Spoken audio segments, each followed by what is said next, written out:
자, 다음 최지천 의원 질의하시죠. 예, 최희천입니다. 인분 사건 일어나서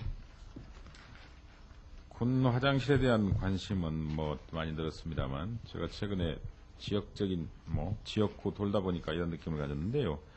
그 오래된 초등학교 있죠. 초등학교 화장실 사정이 엉망입니다.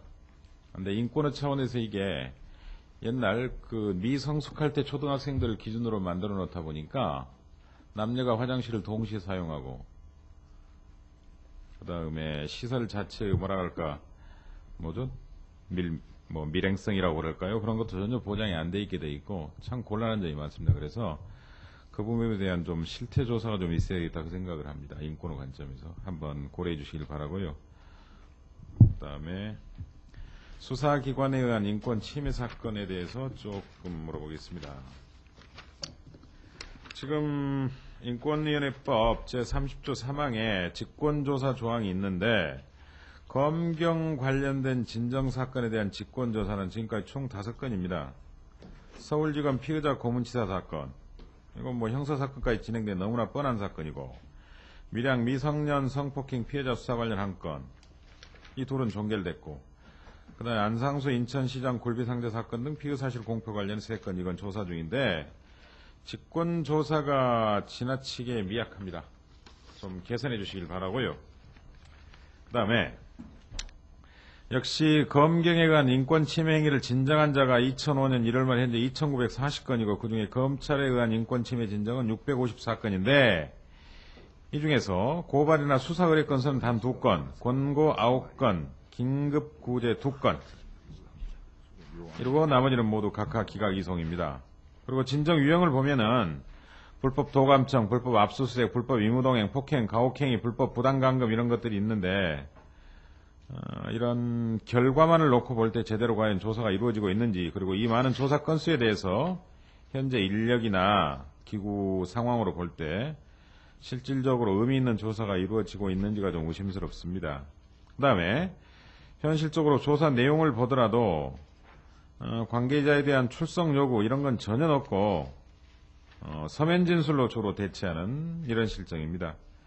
따라서 인권위의 그런 현실적인 어려움, 실질적인 권한이 없다는 것은 인정합니다만은 이런 부분에 대한 좀 더 의미 깊은 그리고 인권 관점에서 적극적인 조사 행위가 있기를 간절히 희망을 합니다. 전 검찰이 가지고 있는 그런 인권 개념은 대단히 편협하고 다수자를 위한 개념이기 때문에 전 특히 인권이나 부방에 대해서는 정말 무한정한 애정을 가지고 있습니다. 그래서 이 부분에 대한 특별한 관심을 좀 부탁드립니다. 그 다음에요.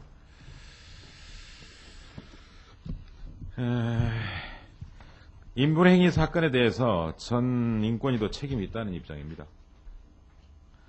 제가 자료를 가져왔는데 2002년도 인권상황 실태조사 연구 영역사업 보고서로 국가인권위원회가 군대 내 인권 실태 및 개선 방안 마련을 위한 기초연구를 했습니다.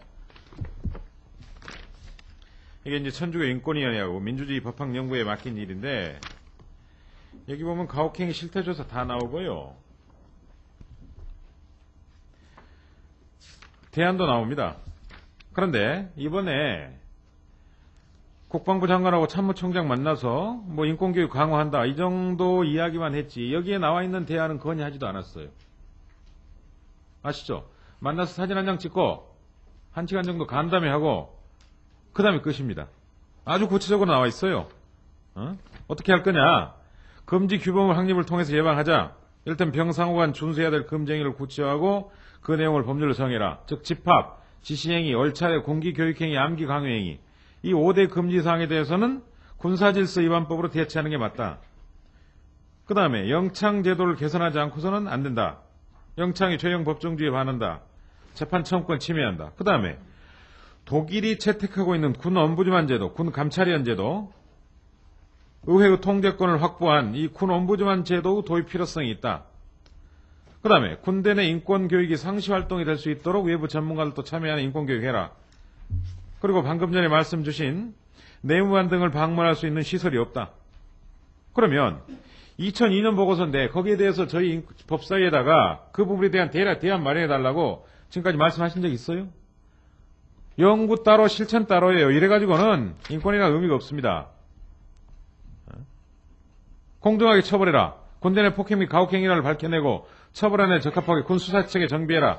다 나와 있어요. 다 나와 있어. 군민전환 시스템이 있어야 된다. 이게 2002년 보고서고. 그 다음에 역시 마찬가지입니다. 군내 구금시설 인권 실태 조사를 위한 기초 현황 파악. 유사한 이야기인데요. 지금 군 인사법에 영창제도 존치하는 식으로 올라와 있습니다. 저희 법사위로 오늘 어제자로 넘어왔어요. 영창에 대해서 의견 제시한 적 있어요? 이 보고서는 영창은 명백히 유엔이 금지한 자의적 구금에 해당한다. 기준이 모호하다. 징계 사유가 지나치게 포괄적이다. 징계 절차가 제대로 지켜지지 않고 있다. 징계 항고는 1년에 1명이다.